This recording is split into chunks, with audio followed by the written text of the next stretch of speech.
welcome to another Telekinesis video. Today I'm going to tell you how you can make an object levitate with telekinesis. So, I've been getting this question a lot.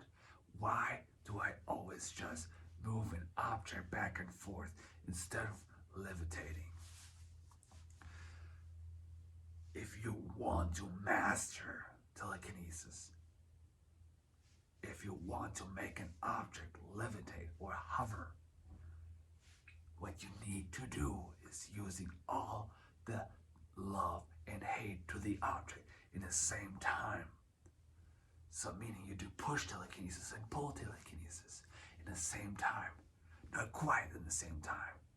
You do push and pull in a very high frequency, and then eventually it starts vibrating, and eventually it starts levitating. That's how it works.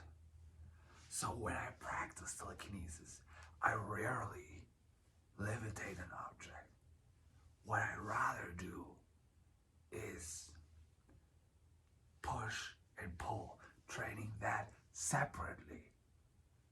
Because if you're not able to control that perfectly, and I mean perfectly, then you will never be able to levitate an object.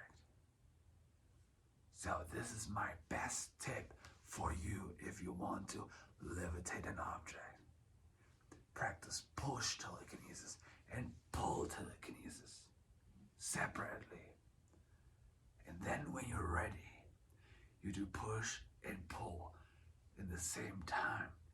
And then when you are ready, then you crank up the frequency. Then it becomes very fast. When it's so fast that it can't move back or forth anymore, then it starts levitating. So, I hope that makes sense. If you have any questions about that, just watch my other how to levitate videos, because I can show you how. But in the end, what I really recommend is watch the push telekinesis videos and the pull telekinesis videos. Those are really going to help you if you want to levitate an object with telekinesis. So, I hope that was helpful. Thank you so much for watching. Thank you for all the support, the donations, the members. I appreciate you guys so much. Thank you, and have a good day.